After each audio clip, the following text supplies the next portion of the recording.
అదే RTV app వార్తల్ని క్షణాల్లో చదివే అవకాశం ఉంటుంది. ఒక న్యూస్ పేపర్, ఒక టెలివిజన్ ఛానల్ మీ చేతుల్లో ఎప్పుడూ ఉంటాయి.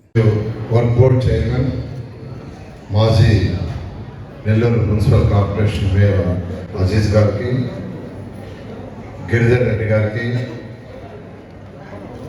డిప్యూటీ మేయర్ రూప్ కుమార్ గారికి మరియు వేదికను అలంకరించిన పెద్దలకు, ఇక్కడికి వచ్చిన ప్రముఖులకు, మీడియా పర్సన్స్కి నమస్కారాలు. ఈరోజు ముందుగా ఏదైతే ఏఎంసీ చైర్మన్గా ఇప్పుడు ప్రమాణ స్వీకారం చేయబోతున్న మనుగోలు శ్రీధర్ రెడ్డి గారికి మరియు వారి యొక్క కమిటీ సభ్యులందరికీ నా యొక్క శుభాకాంక్షలు. ఈ యొక్క నెల్లూరులో ఈ కమిటీ 1971లో ప్రారంభమైంది.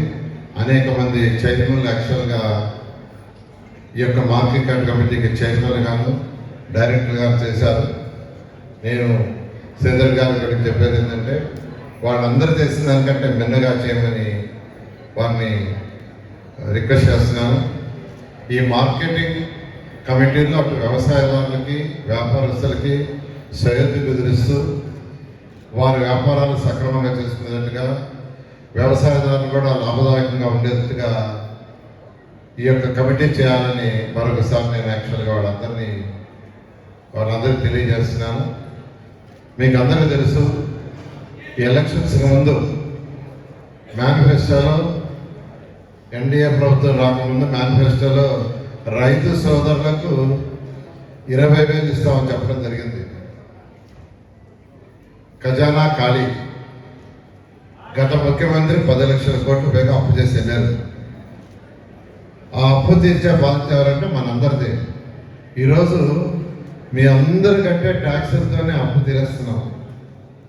అప్పు తీర్చమంటే కుదరదు. ఒక ప్రభుత్వం చేసిన అప్పుని ఆ వచ్చే ప్రభుత్వం తీర్చాల్సిందే. ఏ విధంగా అయితే మనం బ్యాంక్ లోన్ తీసుకుంటే బ్యాంకులో మన అకౌంట్ నుంచి డబ్బులు కట్ చేసుకుంటారో, అదేవిధంగా రాష్ట్ర ప్రభుత్వం అప్పు చేస్తే ఆ అప్పును తీర్చడానికి రిజర్వ్ బ్యాంక్ ఆఫ్ ఇండియా వాళ్ళు ఆటోమేటిక్గా అకౌంట్లో ఉన్న డబ్బులు తీసేస్తుంటారు. కాబట్టి ఆ 10 లక్షల కోట్లు, దానికి సంబంధించిన అప్పు రెండు తీర్చాల్సిన బాధ్యత ఈ ప్రభుత్వాన్ని, ఎన్డీఏ ప్రభుత్వాన్ని. అయితే ముఖ్యమంత్రి గారికి ఉన్న అపార అనుభవంతో ఈరోజు రాష్ట్రాన్ని ముఖ్యమంత్రి గారు ముందుకు తీసుకుపోతున్నారు. ఏ రాష్ట్రమైనా డెవలప్ కావాలంటే ఇండస్ట్రీస్ రావాలి.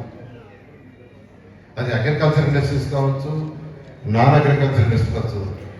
గత ప్రభుత్వంలో ఈ రాష్ట్రానికి ఒక్క ఇండస్ట్రీ రాలా, ముందే వెళ్ళిపోయినాయి. అనేక ఇండస్ట్రీ వెళ్ళిపోయారు, అటు చెన్నై, కర్ణాటక, హైదరాబాద్. అయితే మళ్ళా ఈ ప్రభుత్వం వచ్చిన తర్వాత ముఖ్యమంత్రి గారి మీద ఉన్న నమ్మకంతో యువనాయకుడు లోకేష్ గారు అనేక దేశ విదేశాలు తిరుగుతూ ఎంతోమంది పెట్టుబడిదారులను పిలిపిస్తూ ఈరోజు ఈ రాష్ట్రంలో అనేక ఇండస్ట్రీస్ వచ్చేదాన్ని సుఖమైంది. అయితే ఒక ఇండస్ట్రీ పెడితే వెంటనే ఇన్కమ్ రాదు. ఇండస్ట్రీ పెట్టాలంటేనే కొన్ని ఇండస్ట్రీస్ అనేది పడతాయి.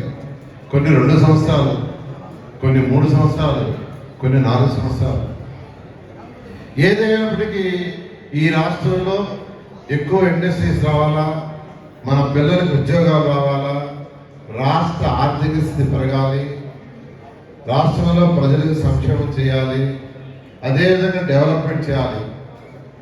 సంక్షేమము, డెవలప్మెంట్ రెండు కళ్ళుగా ఈరోజు ముఖ్యమంత్రి గారు ఈ రాష్ట్రాన్ని పరిపాలిస్తున్నారు. ఆ డైరెక్షన్లో ఈరోజు చేస్తున్నారు. ఏదేమైనప్పటికీ మన నెల్లూరు రూరల్ సిటీ తీసుకుంటే నేను అవ్వగల ఈరోజు నాకంటే ఆయన చాలా ఫాస్ట్గా పరిగిస్తున్నారు. ఆయన నిజంగా నేను అప్రిషియేట్ చేస్తున్నాను. ఈ మధ్య లోకేష్ గారు కూడా అప్రిషియేట్ చేశారు శ్రీధర్ గారిని. ఖచ్చితంగా నెల్లూరు కార్పొరేషన్ మున్సిపల్ శాఖ మంత్రిగా కార్పొరేషన్ మొత్తాన్ని 54 డివిజన్ డెవలప్ చేస్తాం. అదేవిధంగా సిటీ రూరల్ ఆల్రెడీ అమృతిలో కూడా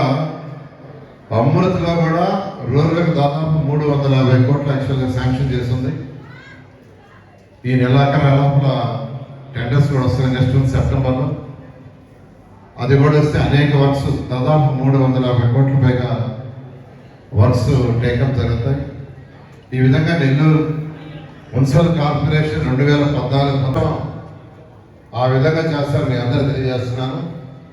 2014-19లో దోమల్ని నగరం చేయడానికి, ప్రతి ఒక్కరికి తాగటానికి చక్కటి నీరు ఇవ్వడానికి, సమస్యల నుంచి నీరు తేవడానికి 1100 కోట్ల రూపాయలు శాంక్షన్ చేశారు ముఖ్యమంత్రి గారు. 940 కోట్లు అప్పుడు 54 డివిజన్లు ఖర్చు పెట్టాము. ఒక 160 కోట్లు మిగిలిపోతే గత ప్రభుత్వం మా మీద కోపంతో దాన్ని ఆపేసింది. ఆ 160 కోట్లు పని చేయరా, ఆ పని చేసేసి ఉంటే ఈరోజు 54 డివిజన్లో స్వచ్ఛమైన వాటర్ ఉండేది, అన్నీ అండర్గ్రౌండ్ డ్రైన్ అయిపోయిండేది, ఎక్కడ దోమలే నగలేదు. కానీ మా మీద కోపంతో ఆపేశారు. అయితే ఈ ప్రభుత్వం రాగానే ముఖ్యమంత్రి గారు అడిగాను, ఖజానా డబ్బులు లేనందువల్ల కొంత టైం తీసుకొని మొన్నే శాంక్షన్ చేశారు. 165 కోట్లు శాంక్షన్ చేశారు. ఆ అమౌంట్ కూడా ఈరోజు కమిషనర్ అకౌంట్కి వచ్చింది. త్వరలో ఆ 2 వర్క్స్ టేకప్ చేస్తారు. డిసెంబర్ కల్లా 54 డివిజన్లో ప్రతి ఇంటికి చక్కటి వాటర్ ఉంటుంది, సమస్యల నుంచి వచ్చే వాటర్.